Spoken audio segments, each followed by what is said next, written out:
Good evening, everyone, and welcome to your council meeting for June 28th. Just before I call it to order, I just wanted to briefly mention and recognize everyone who attended the Service Public Library opening yesterday, and thank everyone that arrived, and apologize that I arrived late. I simply made an error on my calendar, and I think a lot of people left before I got there. So I appreciate that Deputy Mayor Pell was there to say some words on behalf of council. And with that, I wanted to acknowledge that Deputy Mayor Pell is completing her term as Deputy Mayor. This will be her last meeting, and so I just wanted to appreciate everything that she did to assist council during that time. Thank you so much. Thank you very much. So I will call the meeting to order at 7 o'clock. We'll start with the land acknowledgement. Blackfalds Town Council acknowledges that we are on Treaty 6 territory, a traditional meeting ground, gathering place, and traveling route to the Cree, Saulteaux, Blackfoot, Métis, Dene, and Nakota Sioux. We acknowledge all the many First Nations, Métis, and Inuit whose footsteps have marked these lands for centuries. Does everyone have a chance to have a look at the agenda? Administration, any changes to the agenda this evening? No, Your Worship, but I did want to introduce our newest employee. This is Danielle Nealon. She's our executive and legislative coordinator. So we just wanted to welcome her. Her first day was last Monday. It was. Welcome, Danielle. I know that I did pass on the information to council previously, but I just wanted to acknowledge this will be her first council meeting. So she's nervous and excited. And she's doing great. I'm like that every day. Thank you. It never gets dull. Council, any additions or changes to the agenda this evening? Seeing none, can I get a motion to adopt the agenda? Councilor Coulter? All in favor? That's carried unanimously. We do have a delegation this evening. I'd like to welcome Sheila Law and Logan Thompson from Fortis, Alberta. Welcome. Hello, Your Worship, Council, and Administration. Thank you for allowing us to come and speak.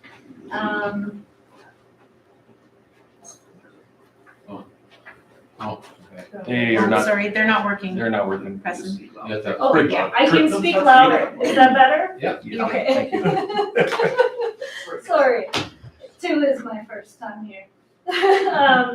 Thank you for having us. We appreciate being able to speak. We understand that there was a resident here June 14th, and so we'd like to touch base. I know we gave you some documentation on that prior to us coming. I'll give you a little bit of background on the history of the franchise agreement and a little bit of the background on that, and then Logan, my coworker, is gonna dive into the specifics regarding this residence. So I've been with Fortis, Alberta for 11 years, and I'm the stakeholder relations manager for Blackfalds. I work with the municipalities. I'm the liaison between us and Fortis, or you and Fortis, sorry. Basically, I'm going to start out with, in 2009, there was an annexation. Within that annexation, there were some residents that were REA customers that were kind of in limbo that were going to be transferred to Fortis. In 2013, Fortis, Alberta, and Blackfalds signed the municipal franchise agreement. That agreement template was put together with ATCO, the AUC, Alberta Utilities Commission, and the AUMA, which is now Alberta Municipalities. That template was signed by 162 municipalities within Fortis, Alberta service area, and it's an umbrella template that basically assures what we are responsible for, and it's a partnership agreement which allows us exclusivity in exchange for franchise fees and no costs associated with that. The benefits are the long-term partnership and a number of service level agreements that we adhere to. In 2018, bylaw 46 was passed, and what this did was it implemented those that were floating within the annexation that were still being served by the REA, that we could transfer them to Fortis. By 2020, we asked for that transfer to be completed. There were 150 sites along Fortis Alberta service area that we transferred, 13 of which were in Blackfalds town, and 3 affected this customer individually. To give you a little perspective, there's over 4,300 in Blackfalds sites. So now I will pass this on to Logan. He can introduce himself. I'm Logan. I've also been at Fortis for since 2011, so 11 years. I'm a customer account manager. I deal with mostly REA members. I help them with any questions they might have. I get them to the appropriate agencies to get support for their issues or problems or questions that they might have. I also transfer consumers from REAs to Fortis or from Fortis to REAs, depending on the scenario. And so I've worked with this resident in 2020 and again in 2021. Specifically on this service, there was 3 services that this consumer transferred to Fortis, or that were transferred to Fortis. 2 of them were residential sites, and one of them was a commercial business site. We put that on what we call a rate 61 or a general service. Generally speaking, residential services see reductions in rates when moving from an REA to Fortis, and commercial services are generally the same, or in this circumstance, a little bit more monthly, the distribution rate side. So we've been in conversation with that resident for the better part of a year and a half. We helped him by understanding the impact to his business and the changes in rates, the changes in the way he can be billed. We directed him to the appropriate agencies for his concerns, specifically for the loss of his ownership in the REA and the investment that he might have made for his service up front. For a Fortis customer, we would invest in that upfront cost for facilities when they're installed, and then we build that into rates and so on and so forth. So that's kind of the investor-owned model, right? So this consumer, as I believe he informed you, went to the Alberta Utilities Commission, the Utilities Consumer Advocacy. I believe he contacted the MLA and spoke with the Department of Energy. We understand that this is not a great circumstance for that residence there. You know, of the 13, he was the one in his municipality who may have, put that investment up, and it is now being impacted on the back end through higher rates and the loss of his investment. And we feel for that, but unfortunately, we've exhausted all of our avenues in supporting that consumer. At this point, it's between him and the REA.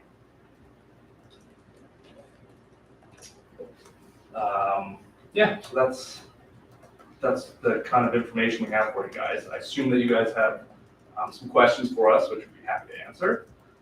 And if we can't answer them, we'll take them away and get some answers for you. Thank you. Questions from council?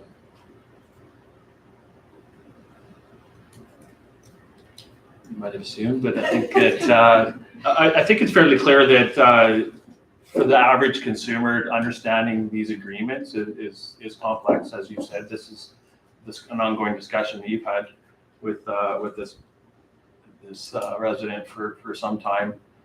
You've had to connect this resident with multiple agencies in order to address this. I guess ultimately, maybe the only question that's going to come to this council over time is whether or not there is any possibility that through discussions with either Fortis or, as you said, the energy regulator, that this this resident will be able to recoup some So of that investment.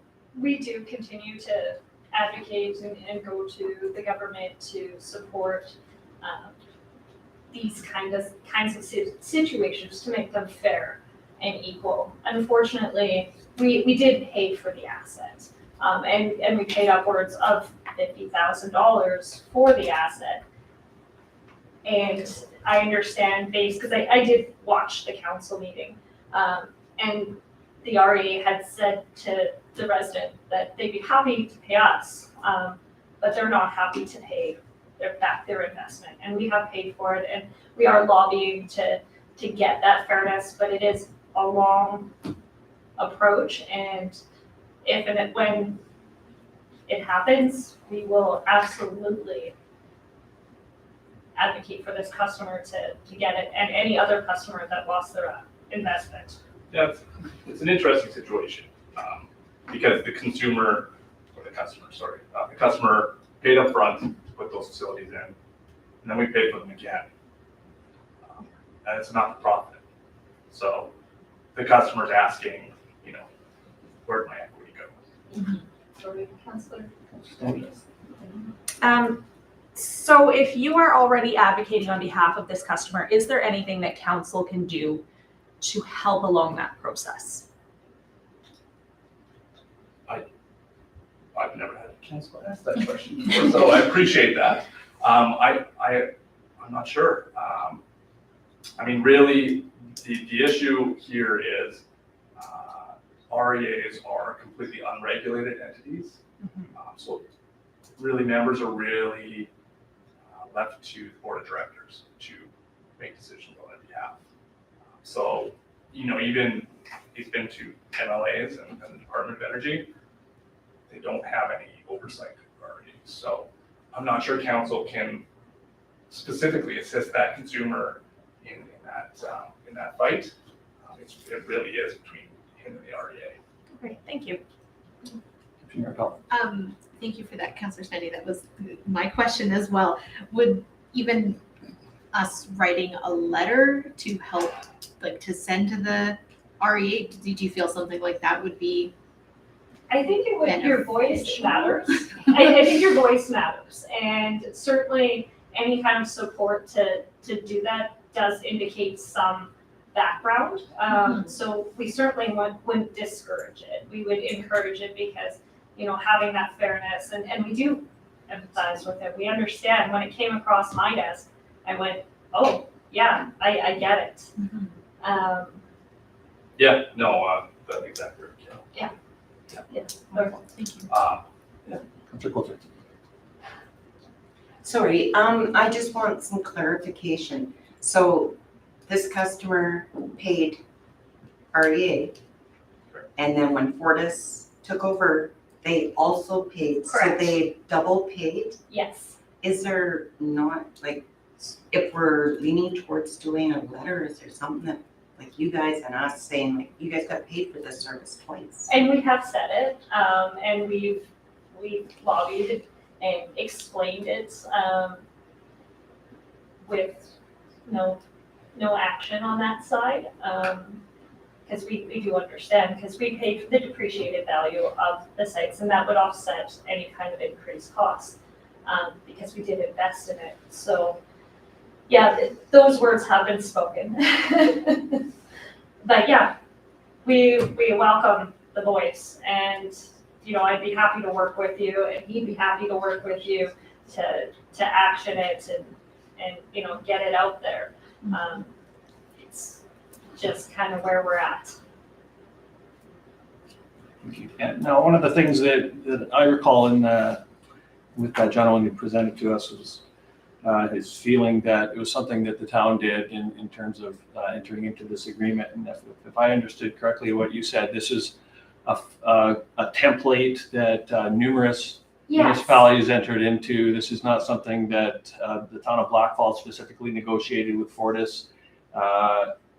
While it might not be extremely common situation, this is not an isolated situation, I would assume. If there's It's 13 not, out of 4,000 hookups in our municipality that were impacted, clearly there's tens and tens of thousands of. I should clarify that. You have 4,300 sites in the municipality. 13 of those were in that annexation area, Okay, and one of those, and sorry, out of 150 in annexation areas in all of Fortis, Alberta, in 2020, one of them had this issue, And that was this. and that is this one. okay. So your comment as well, Your Worship, speaks to this is common practice. Utilities often will, due to annexation and growing boundaries, transfer assets back and forth between each other. The difference in this scenario is that we're not dealing with a utility to a utility, we're dealing with a utility to an REA. Yeah. And so an REA is kind of a different type of organization. Not-for-profit, unregulated, member-owned entity. And yeah, just to speak to that is, we did a recent annexation, or Edmonton did a recent annexation, and we transferred a whole bunch of assets. It is normal business practice, and sometimes it doesn't go the way a customer would like, but in most times it's equal, especially when it is utility to utility.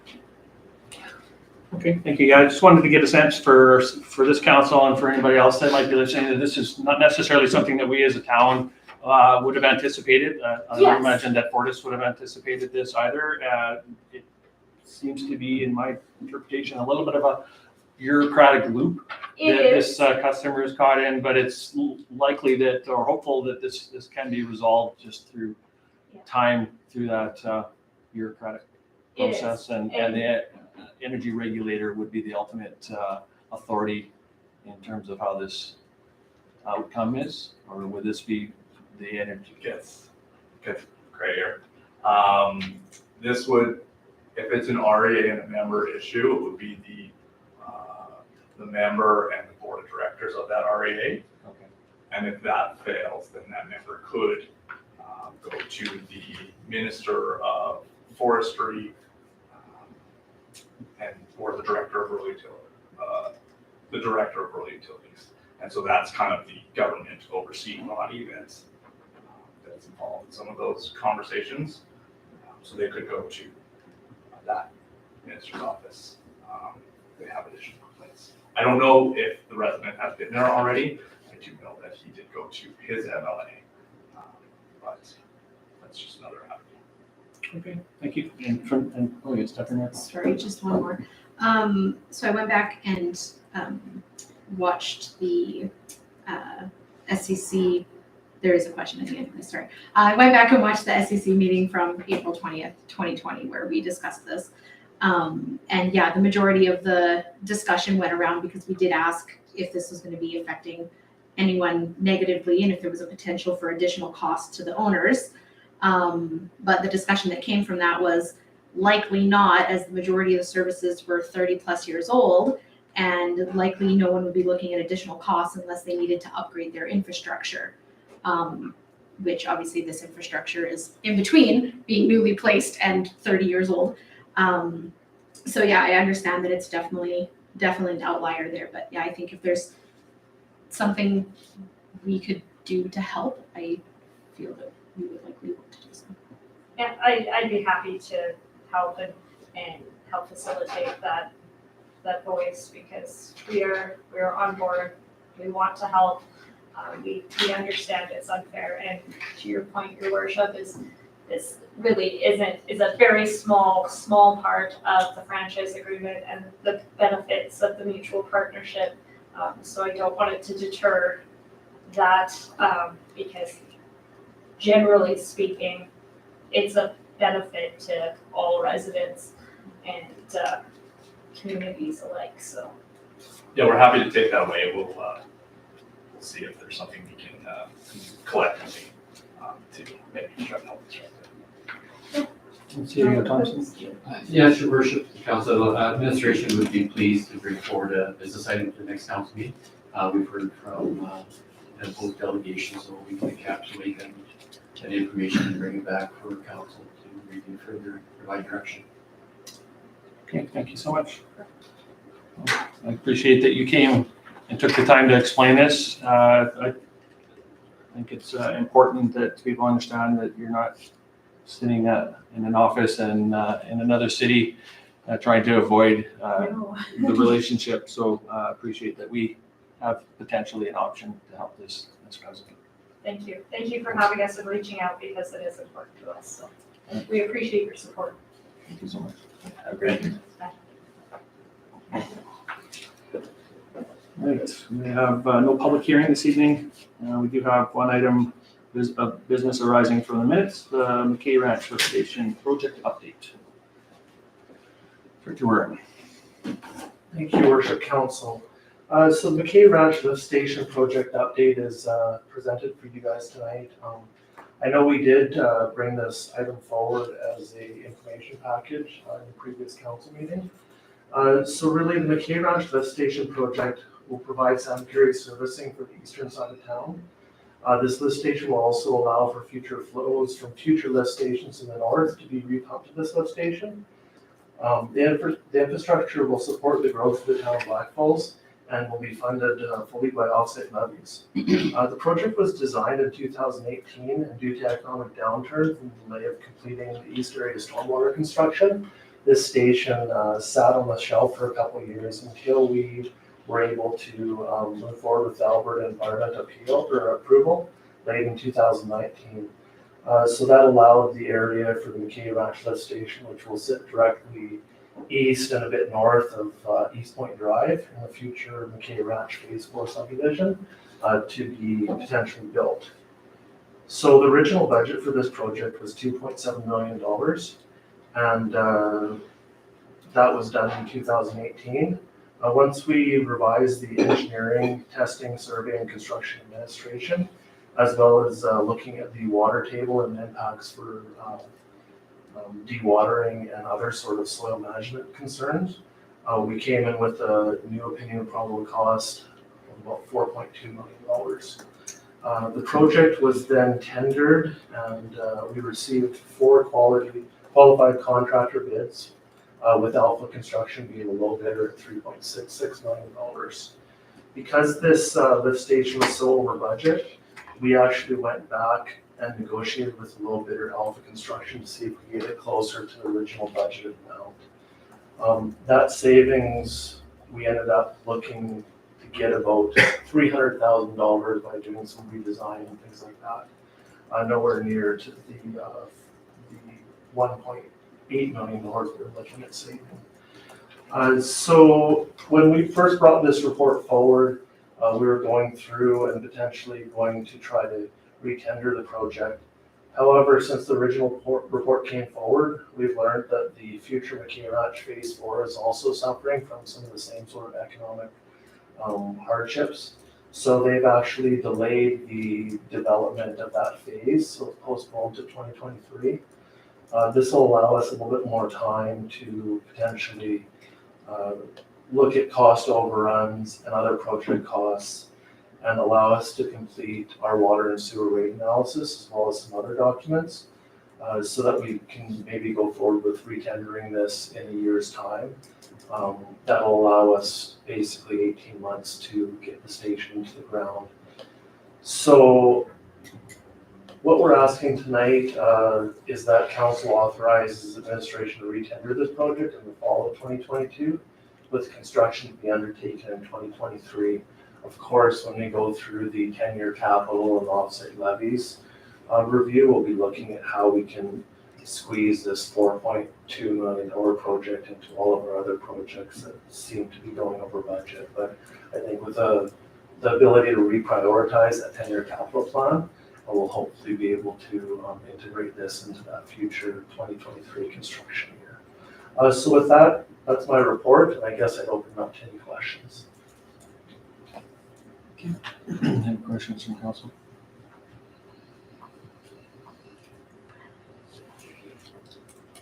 Seeing none, we do have a recommendation from administration on this. Councilor Svendy. So before I move this, I'm just going to make a comment because I have noticed other municipalities delaying things until next year as well. It seems to be a running theme through municipalities, and we can only hope that costs come down. I would prefer not to see this waylaid. However, knowing that it wouldn't be operational immediately anyway, I am willing to make the administrative recommendation that council authorize administration to retender this project in the fall of 2022 with construction to be undertaken in 2023. Thank you. Any discussion or debate on the motion? All in favor? That's carried unanimously. Thank you. Thank you, Worship Council. First item of business, 6.1, the CAO report. Thank you, Worship Council. A number of items happening over the last month. We had the groundbreaking ceremony for the new high school that took place on May 27th. And I thank Director Goodresser for attending in my absence, along with Mayor and council members. So it's an exciting time. We're starting to see some action on that site, and hopefully see things start to progress here even more in the next coming weeks.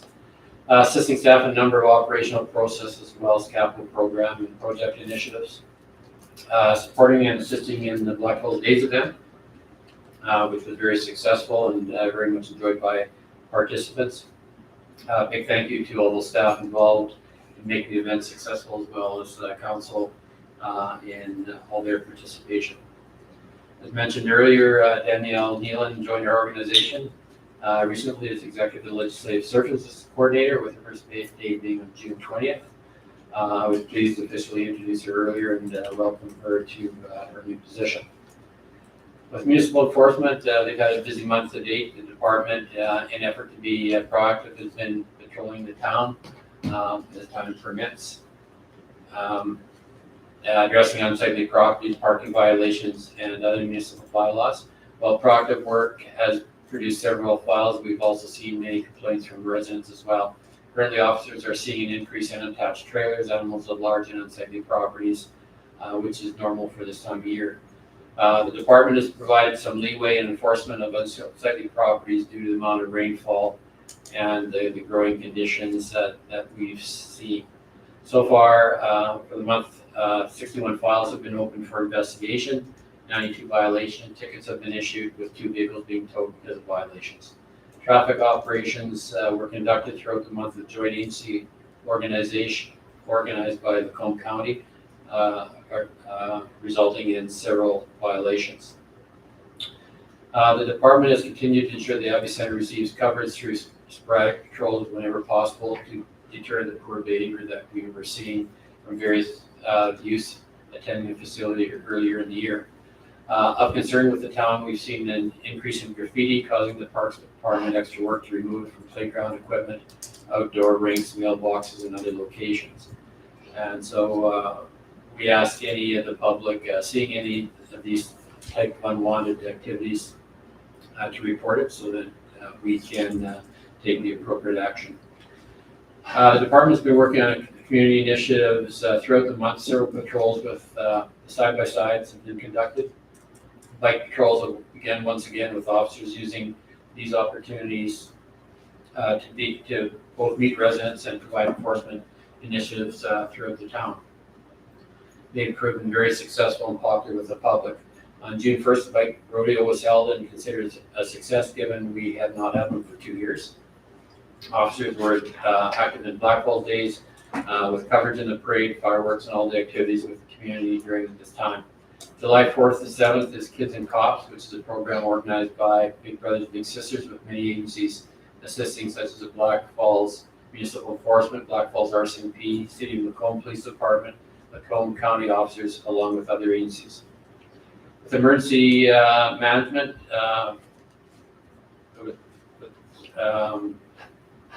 we have Chief Cote, Deputy Chief Elder, and Manager Morrison attend the planning workshop organized by Red Deer County Central Region All Hazard Incident Management Team.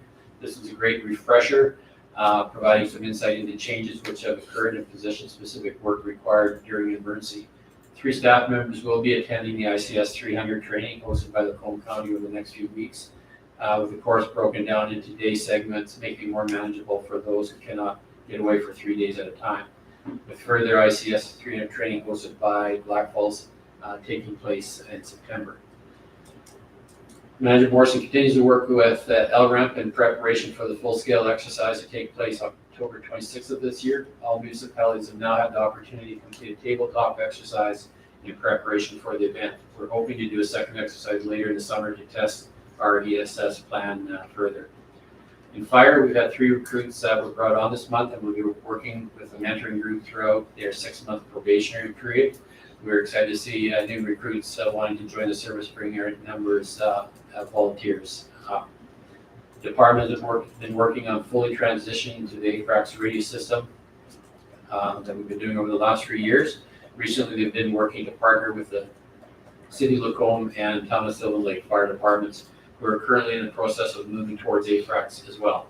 This will allow the departments to have better communication while responding and working on calls with neighboring fire departments. Training continues to be a key in developing volunteers to ensure they're prepared in the response to all calls. The department is continuing to work with the City of Lacombe in developing the details of the NFPA 1001 Level 2 course between the 2 departments. There's approximately 24 members needing this course to complete their 101 training. It is hoped this course will take place August 6th or in August or September. Chief Cote and Deputy Chief Elder are working to rectify for their safety codes designations, having recently completed their online training. This will allow them to start the recertification of their inspectors designations in the fall. Blackfalds RCMP provide policing service to a large geographical area. This information has been provided, was put forward by the RCMP, and I believe we had hoped to have it provided to council at the last meeting, so you can see a number of their stats. We will have Staff Sergeant come to the next meeting to provide the second quarter report, and we'll go over this information in detail. Economic Development has been working with infrastructure services and service provider in formalizing new bolt stops at Eagle Builders North and South facilities and Red Deer Polytechnic, finalizing the organization of the Flourish Summer Market, which begins July 3rd, completing the RFP for South Street Municipal Land next to the RCMP, attendance at Site League Forum, which convenes experienced site selectors, industry leaders in economic development to connect, provide insight, share expertise, and collaboration on the CAO Agri-Tourism Development Strategy Report. Corporate Services, Finance and Administration completed a number of grant applications and grant follow-up claims for projects. They've signed the Alberta Municipalities Group Buying Power Plus contract for electricity, completed the boring bylaw for the McKay Branch Lift Station. Municipal clerks received an above average number of phone calls and concerns with property tax invoices that were received last month, as well as above average level of activity receiving payments during this month. Payroll updated the salary grids in preparation for the QP agreement and Corsica data. The competition of the financial analyst position was posted May 31st, and the interview and hiring process has taken place. And we have an individual that will be starting with the municipality on July 11th. Complete the RCMP operation maintenance documentation and compiled invoices and forwarded to K Division for review and finalization. The lease revenue is expected to offset the RCMP share of the building costs associated with the detached building. Complete the report for the Alberta Community Partnership Statement of Funding and Expenditures. Grant money received for the planning and development intern. Established the 2023 budget timelines as part of the budget meeting process. Document is being provided to council for the review at tonight's meeting. Focused effort on a number of new policies and policy updates, reviewing and working on updating the corporate travel and subsistence policy. With marketing communications, we continue to undertake internal processes for Blackfalds brand updates, including forms, templates, and policies. Working on a number of activities in support of Canada Day Summer Culture Series and Youth Summer Programming.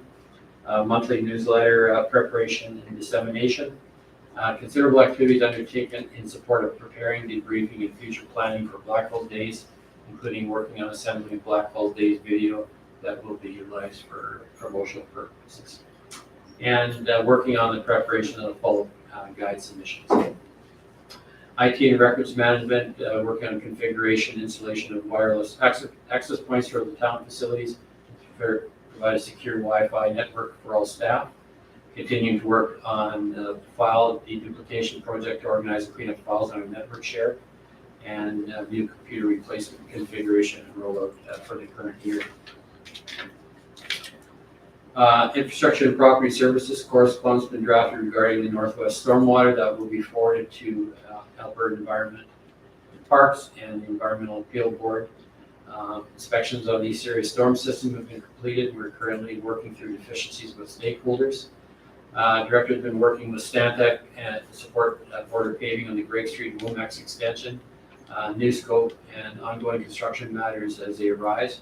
The project is currently behind schedule by 3 to 4 weeks, mainly due to weather and the communication service relocation, specifically requiring notification periods for customers. CP rail works are on schedule. The Transport Canada grant application that was denied earlier this year for the railway work has been resubmitted for approval. There's been an increase in pedestrians crossing the rail line in the areas between the new crossing location and the existing one. Measures are being taken utilizing temporary fencing and signage to control this activity. And as well, we're looking at opportunities to advance the installation of the permanent fencing in these areas utilizing the Federal Railway Safety Grant funding that we did receive. Work continues to complete construction activities on the Leung and Duncan Avenue project. The high school work has started, the stripping and grading work being the focus. The director has completed his task as the recruitment chair for the Battle River Watershed Committee, and the new executive director will be formally announced, or was formally announced at the AGM last week on June 23rd in Camrose. The province indicated that the Highway 2A corridor through the town will be paved next year as part of the larger overlay program. Administration will be revisiting the lane configurations and modeling to determine if there are necessary changes required based on the revised traffic patterns since 2016 when the double lanes through town were removed. Bolt bus service extension is moving forward very well. The Bolt van was hit at the parade, giving out candy and brochures. The regional stops will be set up shortly with new service start anticipated for August 2nd. Thank you to the EDO for his efforts in working with infrastructure and property services staff on this matter. McKay Ranch Hill topsoil area northeast of the pond and playground structure has been secured with fencing after administration met with the developer regarding safety concerns in this area. The public is reminded that no trespassing is allowed in this area as this is an active private construction site. Proposed annexation of Northeast 243927 west of the 4th. Formal engagement process is wrapped up. The report outlining the comments received and the recommendation regarding the May 10th parade delegation will be presented to council in the near future. The Wolf Creek Public School Boundary and Grade Configuration Advisory Committee met in person, held in-person open houses on May 17th in Blackfalds and May 18th in Lacombe. Feedback received has been shared with the advisory committee and the recommendation with respect to the grade configurations of the Wolf Creek School in the town of Blackfalds and school enrollment boundaries is going to the school board in mid-June. A report with the finding will be made publicly available after it has been presented to the board. Fall public engagement has been tentatively set, but may not be necessary depending on how the board receives the recommendations coming forth this month. The Aspen Lakes West Revised Area Structure Plan has been submitted and is currently being reviewed internally. Revisions were necessary to the ASP to accommodate a future Catholic elementary school as had been previously brought forward to council. Department staff continue to work with the consultants on the Good Acre Area Structure Plan and Rolling Hills Phase 3 Concept Plan. Technical studies to support the draft Good Acres ASP are currently being developed, and some updated plans for Rolling Hills Phase 3 are expected to be submitted over the next few weeks for internal review. The internal administration team is making good progress on the joint use and planning agreements. Engagement with the respective school boards regarding these agreements will be occurring over the next several months.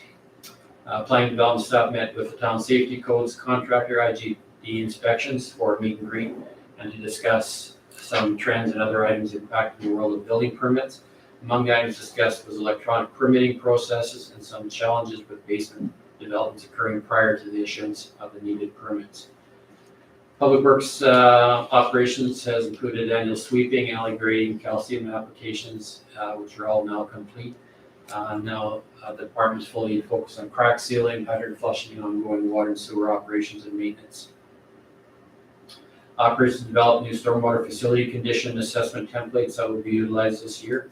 The asset management summer student has been hard at work collecting sidewalk and curb and gutter condition assessments.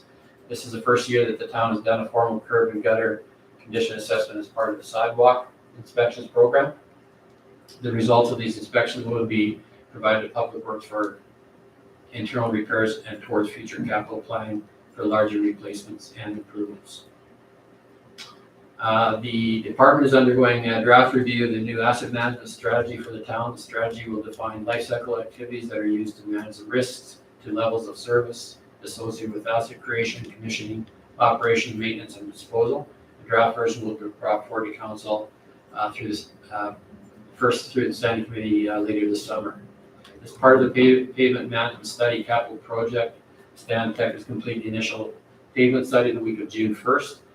This non-invasive survey was conducted using a van with mounted sensors that travels at the posted speed limit. Public communications was sent out to residents to advise them of the survey that it was being conducted. The results of the survey will be presented in a condition assessment report in the fall of 2022. Stantec will be returning to the town later this summer to conduct geotechnical program to calibrate and verify the results of the ground penetrating radar study. Community services, Abbey Center replacement of the tile work has now been completed on the hot tub, and we're striving to have it operational for the start of July here in the upcoming days. National shortages of the Pentair aquatic pumps leave our spray park still unable to operate.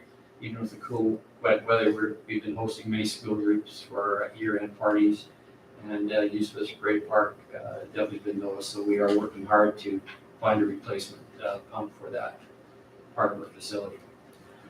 Our two oldest age groups, 6 to 7 and 8 to 11-year-olds for Camp Curious, are completely sold out with a wait list of close to 100. Day camp leaders are starting their training at the end of this month. Job postings and interviews have been taking place to fill a variety of positions such as additional aquatic staff, custodial, fitness programmers. Awareness campaign and coloring contest is being held for the water safety this month. Food bank renovations are underway with framing almost complete and rough end of mechanical and plumbing about to begin. The lower level civic center renovations have started. The entire area has been ripped out and framing has begun, as well as installation of electrical and plumbing. Trees and hedges have been removed west of the All-Star Park parking lot in preparation for the extension of the parking lot, which will take place in July. Blackfalds Days, again, was a huge hit this year. As the community gets back in the swing of things for this festival weekend. The community showed a lot of support, and each event was well attended. The addition of the concert series for Blackfalds Days was a success. We plan on building on that in coming years. This was the first time our staff had removed the arena glass and set up railing for a concert. It was a good learning experience for our staff, and they will become more efficient as they gain more experience in this part of the project. The majority of the sound attenuation materials have been delivered, and installation will commence in the next few weeks. Now that the various planters and beds are prepared with soil, landscape materials will be going in the planting areas around the facility in the coming weeks. With FCSS, the Golden Circle Seniors Resource Center outreach staff have been supporting seniors to access needed services. Tuesdays and Thursdays, outreach staff are meeting residents at the FCSS office and in their homes to determine needs and how they can best be supported. FCSS facilitated Seniors Week, June 6th through the 11th. 13 programs were offered by 6 different agencies with 194 seniors coming out to participate. Outcomes reporting shows that all participants appreciated the opportunities and enjoyed themselves. Blackfalds Days volunteerism supported the organization of 59 volunteer positions totaling 213 hours, facilitating and supporting the community special event. The social needs assessment resident survey is being rolled out to the community. Staff and volunteers enjoyed. Engaged with members of the public during youth night out, as well as what took place at the councilor's pancake breakfast and the Blackfalds market to invite and encourage participation in the survey. Parks and facilities staff assisted with the event setup and cleanup for several Blackfalds Days events, including the global drive-in, movie, concert series, concert pancake breakfast, service grading and barbecue, service kids zone, etc. Staff attended barricades for the parade and were on hand at events throughout the weekend for general cleaning and supervision. Minor sports organizations, including lacrosse, baseball, and soccer, are wrapping up for the season. All-Star Park was also busy this month as we hosted 3 ball tournaments. The parks team been keeping up with the parks task, keeping our community beautiful with hanging flowers, baskets, flower beds, large climbers, mowing, trimming, and bicycles, park maintenance, cleaning up excessive amounts of graffiti. Bicycles Park have been closed quite a bit over the last while due to the wet weather. And that's my report, Mayor and Council. I think I lost my voice. Thank you. Anyone? Yes, Councilor Sandy. I only have 2 questions and they're both about the pools. So I have gotten a couple of questions about the hot tub and when we can expect that to resume. And I realize it is very difficult to install tile with the monsoon weather we've been having. So how many dry days do we need in order to install those tiles so we can get the hot Well, tub the up and tiles are running? installed, we just have to wait for it to cure. Okay. To cure, so I think we'll be operational. I think we're gonna have an operational meeting here this week. We're hoping by Friday. Water test went in today. Oh, nice. And then the other question that I've been asked by a ton of kids in our community is, have we been having issues with the heater in the Junior Olympic pool? Not with the heater, we are struggling with water levels. We have some leaks around the skimmers. The gaskets have been replaced. So with the fluctuation of water going down, we put new water in. It needs to be reheated. Makes Water sense. comes up. Okay. And I that's was it. just wondering because I've heard from a lot of kids in the community that it's really cold and they didn't think the heater was working. So now I can tell them why. Thank you. Deputy Mayor Paul. Thank you. Through to the CAO. My question is just, could you go back and re-highlight what you were mentioning about Highway 2A and the province upgrading, Maybe I'll get repaving? Director Warren to just provide a bit of insight. Perfect. Yeah, thank you. And then Sure, so, we've been informed by the ET's consultant, Stantec, that they'll be doing an asphalt overlay on the existing pavement structure that's currently through Blackfalds. And it'll be sometime next fall. Sometime next fall. Okay.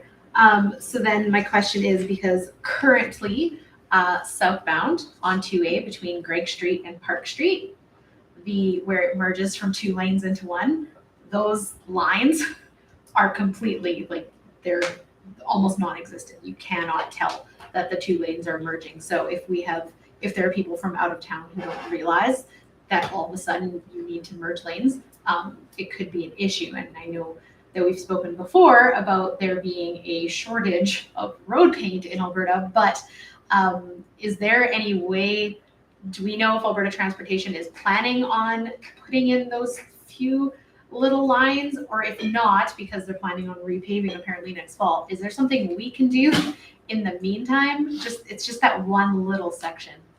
Yeah, Councillor, the chair. More than likely, and I haven't heard anything else, Alberta Transportation will fix those paint lines. I know they paint almost every year or every second year.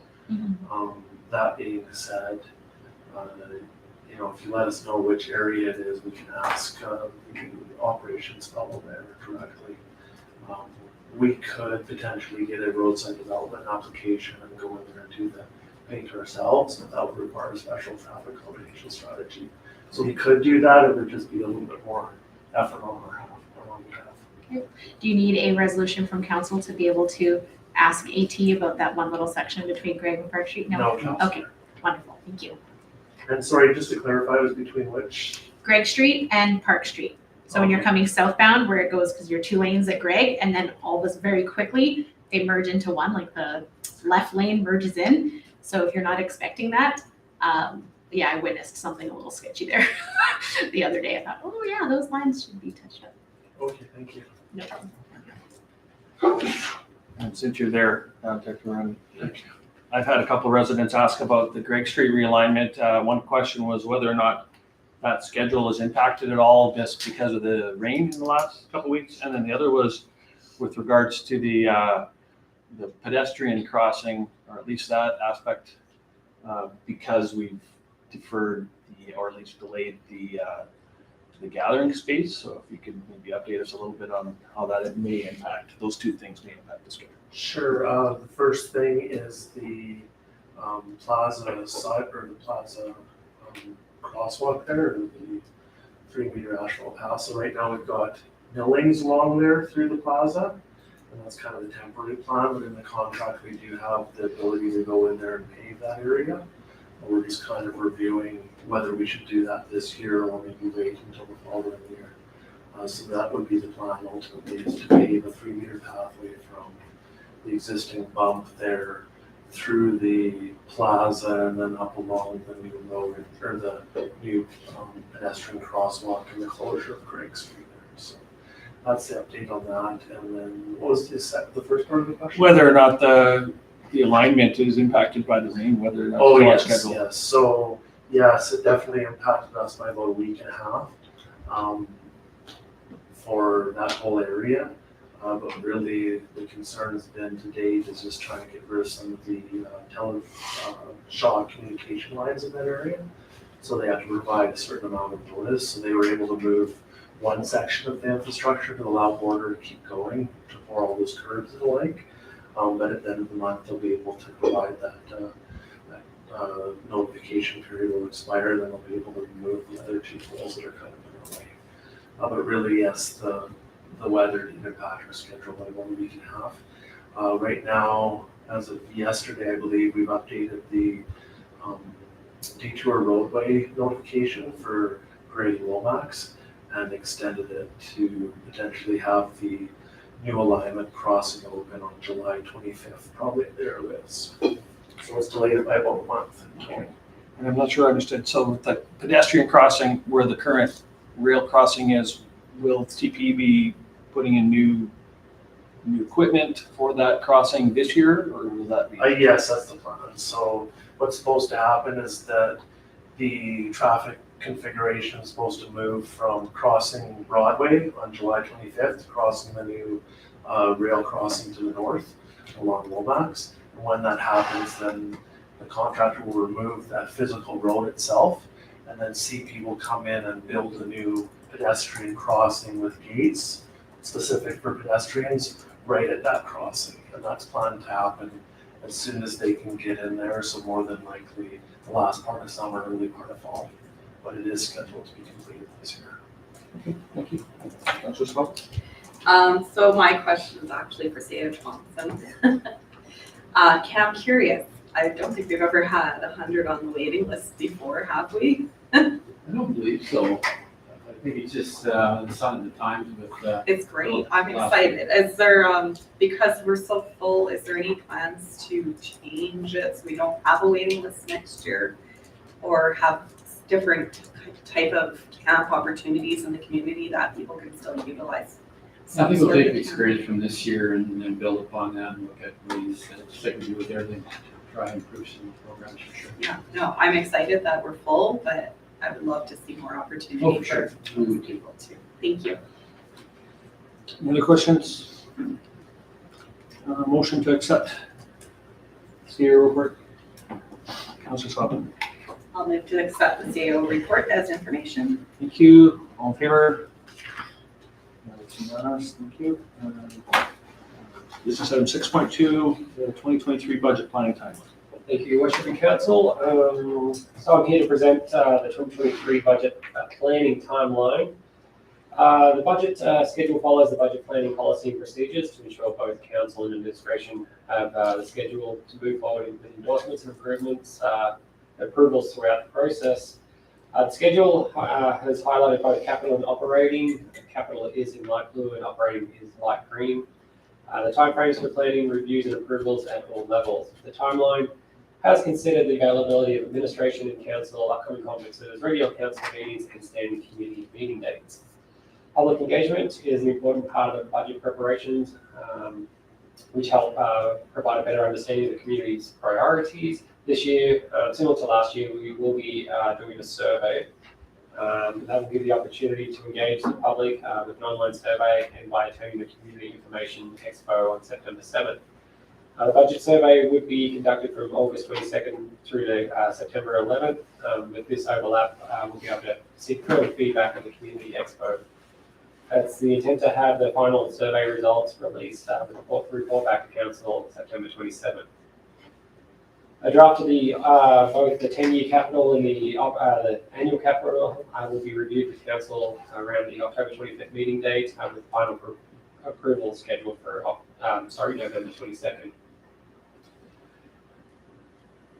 So yeah, Council will establish the priorities and set the assumptions at the annual at the meeting that we generally have in September. We have it listed down September 13th there, but CAO is away for that day, so we'll push that to the 19th. That's agreeable with Council. Similar to last year, we'll have a pre-discussion before Council with supper provided. The administration recommendation tonight is that Council accept the recommendation of administration to approve the 2023 budget timeline as presented. I think I've highlighted all the council-related dates in there, so with that, I can open up for any questions. Thank you. Questions from council?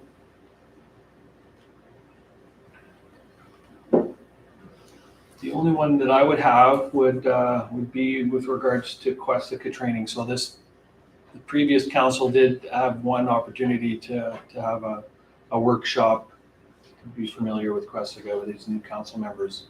I wonder if there will be any training for them. For sure, we can definitely offer a Questica training, definitely to the new councillors there. However, we kind of took it out because we felt that council wasn't using it as much as, we provided the training and then you get your big binder and most people, well, sorry, speaking for yourself, but go off the actual printed budget binder. But definitely, if council is agreeable, we can get some Questica training in there as well. Well, I know I benefit more from the printing, but there are some members of council previously that really enjoyed it and found a lot of benefit to that. So something that I guess we'll have a discussion about. We'll slide it in there and we'll send out meeting invites and let you know what date. Also, we can break it up if it doesn't have to be all at once. If a certain day doesn't work, we can definitely provide training one-on-one as well. Thank you, Deputy Mayor. Thank you. I would just note that along with that Questica training, if we would be able to sort out some sort of way that councillors could view and access Questica, not when we're physically not in the building. And I think that's the number one reason that the binders get so much attention is because we can do that at home or at other places, but it's difficult sometimes to be on site to be able to do that. So. So just one note, if we are planning additional days for training or anything like that, I will be out of the country from September 15th to the 29th. I am mentioning that because of the training and also because of the Alberta Municipalities Conference dates this year. I will be unable to attend that as well. Thank you. We have no other questions. We do have administrative recommendation. Deputy Mayor Powell. Sure. I move council accepts the recommendations of administration to approve the 2023 budget timeline as amended. Thank you. Debate or discussion on the motion? All in favor? Unanimous. 6.3 activities and membership refund policy.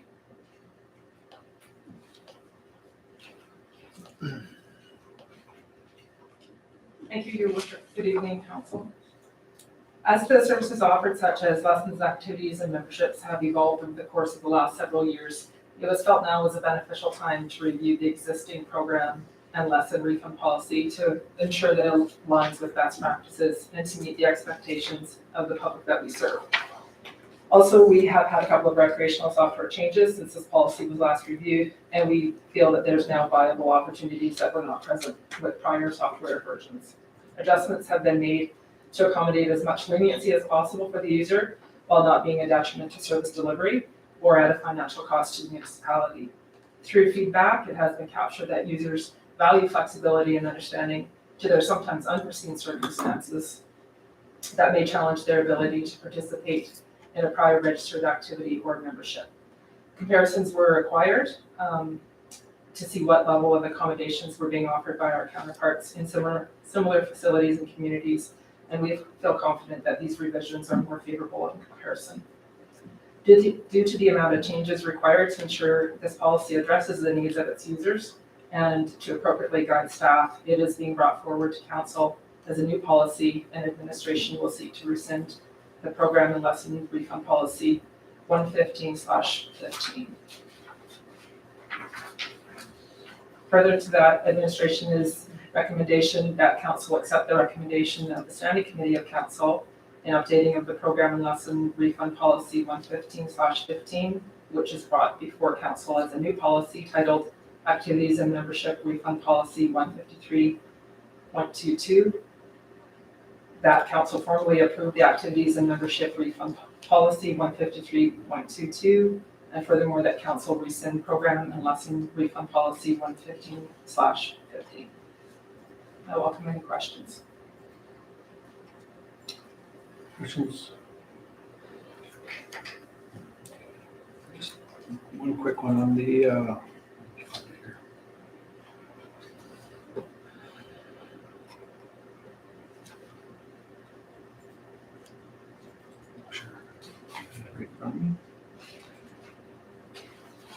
so on the activity withdrawal, so 2.1.1 activities under $100. So basically you're withholding $10. Is there any situation where someone may not get anything back because their program is as low as $10, or for the most part are we?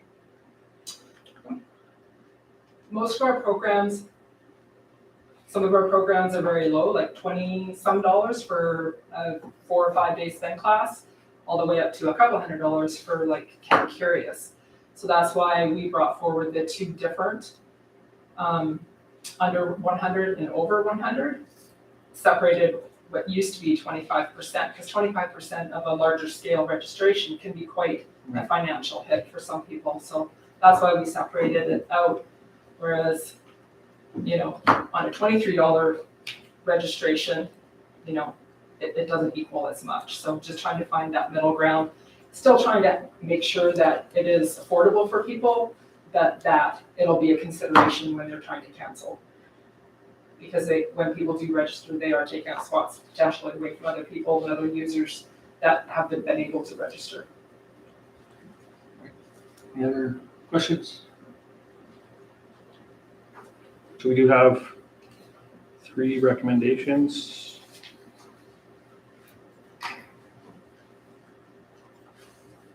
Councillor Spendy. I'll move that council accept the recommendation of the Standing Committee of Council in the updating of the program and lesson refund policy 115/15, which is brought before council as a new policy titled Activities and Memberships Refund Policy 153.22. Thank you. Debate or discussion on the motion? Seeing none, all in favor? It's unanimous.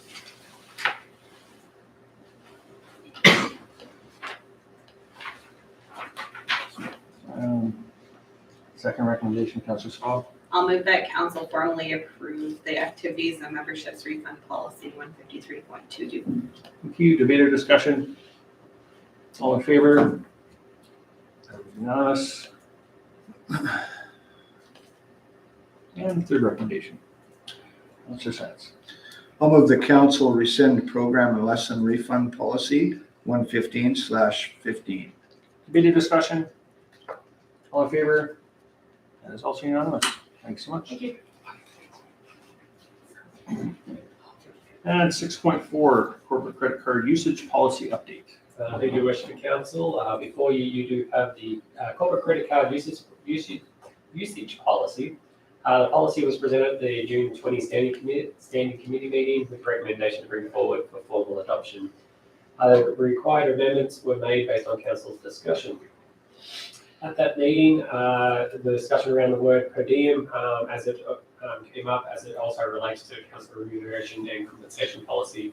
The definitions of per diem are different in these two policies, and we have added the definition into this policy to make it a little bit clearer. The per diem refers to the meal allowance reimbursement where no receipts are required. Additional changes have been made under section 6.2 to reflect the actual process of signing the credit card statements. So in saying all that, the administration recommendation is that council adopt the corporate credit card usage policy 152.22 as presented. And with that, I'll open up for any questions. Any questions? So I don't know if this is policy per se, but it is a circumstance that has come up for us. So Councillor Dennis, for example, just received a credit through a credit card for a partial refund for being unable to attend a conference. She didn't get a receipt for that. Is that, now I would assume that is less of an issue to not have a receipt for a credit than it is for Yeah, so we'll have the receipt for the initial purchase and we'll just reverse the transaction to where we coded it to. So no necessity for us They're giving us money, we don't really ask dig. too many questions. Okay, so that does answer that. So I don't have to try and find something that I don't have. No, we will source the original document to the purchase there. Thank you. Thank you. That was my assumption. Getting money is less of a problem without a receipt than it is giving it away. Any other questions? So we do have one administrative recommendation, Councillor Strong. I'll move that council adopt corporate credit card usage policy 152.22 as presented. Thank you. Debate or discussion? All in favor? And that is unanimous. We do have one item of action correspondence, the Bentley parade invite. Looks like their parade is on 4th. I am not available for that. Is anyone interested? The invitation is for the entire, their entire fair, I guess you can say, but the parade itself is on the 4th, as I understand it. Okay, so if we can get a motion just to accept that for information. And if anybody does see an opening in their calendar and want to attend, we can let administration know. So moved. Debate or discussion? All in favor? That's unanimous. Information items, 8.1, Lacombe County Council highlights from June 9th.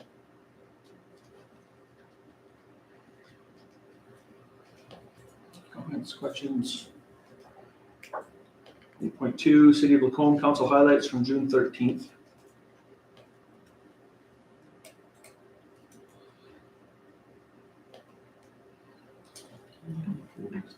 Yes, Dr. Mirabel.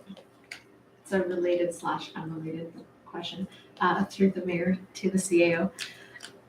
Will we be receiving the notes from the meeting that we had with the city? Yes, we'll have this week. Thank you. Thank you. No other questions? Can we get a motion to accept information items as information? Councilor Colbert. I move to accept the information items. Thank you. All in favor? It's unanimous. Moving to the round table discussions. So we will just move from right to left. So let's start with Councillor Stendy. I do have one addition that I missed. I was able to attend the groundbreaking for the new high school, and it was fantastic. I took one of my children with me, and he was thrilled to be there. It was a good turnout, and I know that it is a welcome addition to our community. Thank you. Councillor Sands. Yeah, thanks. I'd have to do the same thing. I missed putting that down in my roundtable as well. But I also just want to highlight that I was able to attend grade 3 gallery walk at St. Gregory the Great. And these kids did an awesome job of designing something for the Blackfalds Lacombe Trail. And every single one of the projects was really, really good. So I just want to thank them for that. Other than that, anybody has any questions? Thank you, Markel. Thank you. So looking in review of this, I also forgot two things. One being, of course, the high school grand opening, which is very, very exciting. And it was nice to see that fencing go up so quickly and the groundwork get started right away. And the other item was I was honored to be in the Stettler Parade a couple of weeks ago. So,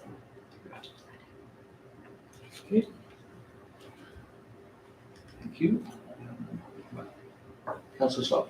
I forgot to add one thing too. Common theme.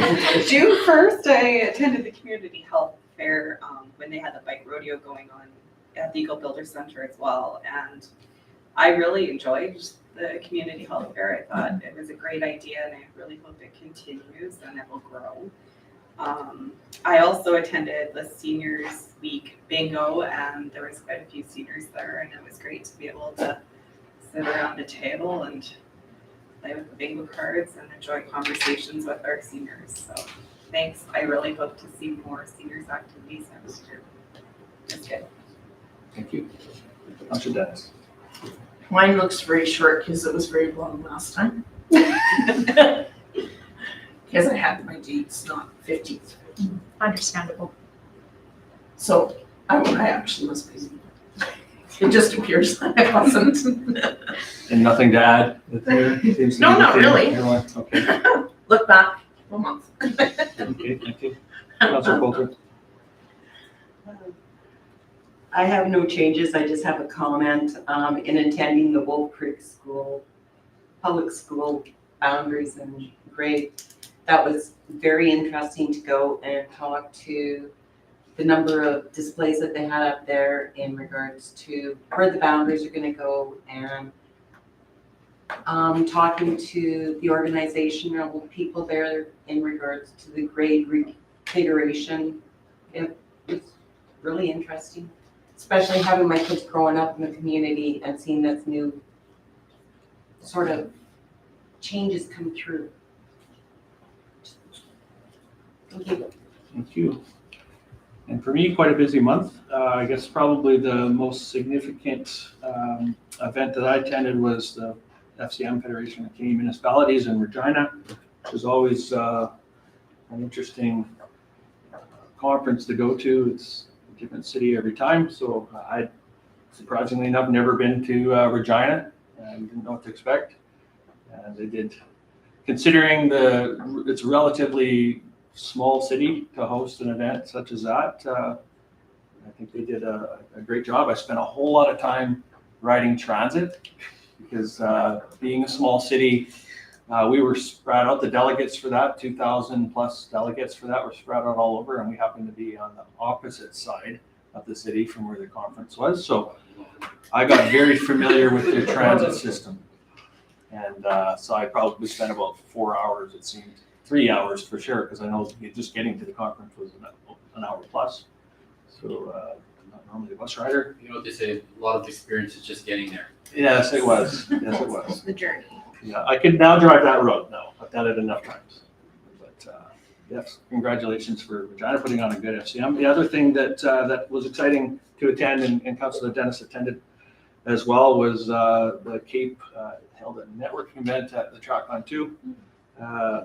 On, what was that, the 9th? And one of the highlights for me was that they had a presenter there from United Arab Emirates, a representative from a large, I guess the largest entertainment group in UAE. And they are looking for a site potentially for an amusement park somewhere in either central Alberta, or I guess their second shortlist is somewhere between Calgary and Banff. And so there was a lineup of people there, particularly mayors and councillors, trying to get the attention of this gentleman, because I would assume an amusement park would create a lot of jobs. So it was exciting to know that Central Alberta was one of the places in Canada that's shortlisted for that. So cross your fingers. I was wearing a very festive shirt represented the town of Blackfalds as a very entertaining place for these I tried, so I don't know if that has an impact, but I'd love to see that happen, but that was the highlight for me. Yeah, anybody has any questions, they can definitely let me know. And we have adopted a minutes from the regular council meeting from June 14th. Oh, sorry, can I get a motion to accept the roundtables as, oh, Councilor Stanley. I'll move to accept the roundtable's Thank you. information. All in favor? That's unanimous. Now, adoption of minutes. 10.1 is the regular council meeting from June 14th. Any errors or omissions?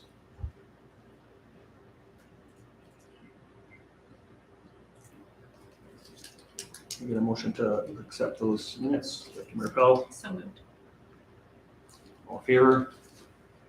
Unanimous. And standing committee meeting from June 20th.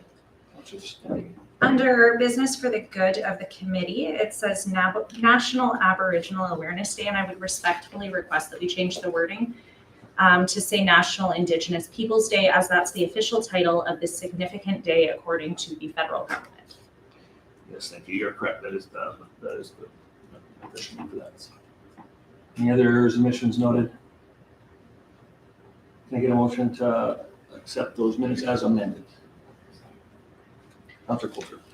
I'll accept the standing committee minutes as amended. Thank you. All in favor? And that is unanimous.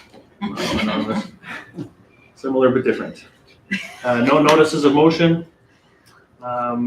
Business for the good of council. So there is, I didn't put these in here, so we do have the Lacombe County News in the reading trade for council, so we haven't been doing that a whole lot, but so usually there's items that will come in for general reading or in the news trade, as well the proposal for the federal electoral boundaries.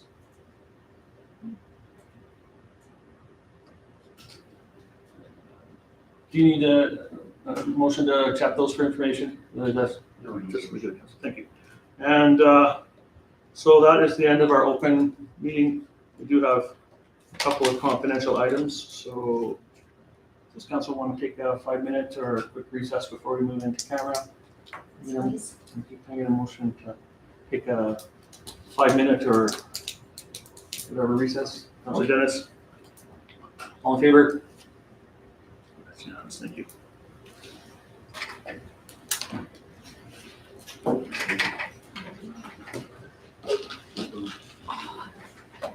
I was thinking about it, you're right.